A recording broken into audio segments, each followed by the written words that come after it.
பாதைக்கு தீபம், பேதைக்கு வெளிச்சம் உந்தன் வசனமே. Praise the Lord.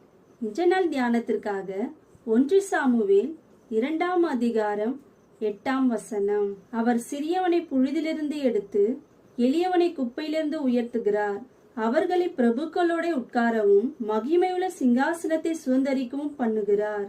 அன்னாள் தன்னுடைய வாழ்க்கையில் குழந்தை இல்லாதிருந்த நிலையில் தேவாலயத்திற்கு வந்து தேவனிடம் ஜெபித்த போது அன்னாளுக்கு தேவன் சாமுவேல் கிடைக்கும்படி செய்தார். அதன் பின் அன்னாள் தேவனிடம் ஜெபம் பண்ணி கர்த்தரை போற்றி சொன்ன வார்த்தைகளில் ஒன்றுதான் இது.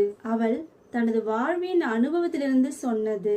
நம்முடைய வாழ்க்கையிலும் நாம் சிறியவர்களாய், அதாவது வசதியற்றவர்களாக புழுதியில் இருப்பது போன்ற நிலையில் இருக்கலாம், அல்லது குப்பையை போல மற்றவர்கள் நம்மை எண்ணக்கூடிய நிலையில் நாம் இருக்கலாம். ஆனால் அப்படிப்பட்ட நிலையில் உள்ளவர்களையும் பிரபுக்களோடு உட்காரவும் மகிமையான இடத்தில் இருக்கும்படியும் செய்வார். தேவன் எளிமையானவர்களை உயர்த்துவார் என்பதற்கு நானும் சாட்சி. நான் சிறுமையும் எளிமையுமான நிலையில் இருந்தேன். அப்படி இருந்த என்னை நான் நினையாத நல்ல வாழ்க்கையை கொடுத்து மகிமையான மேன்மையான ஊழியத்தையும் கொடுத்து உயர்த்திருக்கிறார். நீங்கள் எப்பேற்பட்ட சிறுமையான எளிமையான நிலையில் இருந்தாலும் நிச்சயமாக கர்த்தர் உங்களை உயர்த்துவார். கர்த்தராகிய இயேசுவை சொந்த இரட்சகராக ஏற்றுக்கொண்டிருந்து தேவனுடைய பிள்ளையாக நாம் மாறும் பொழுது கர்த்தர் நமக்காக கிரியை செய்து நம்மை உயர்த்துவார்.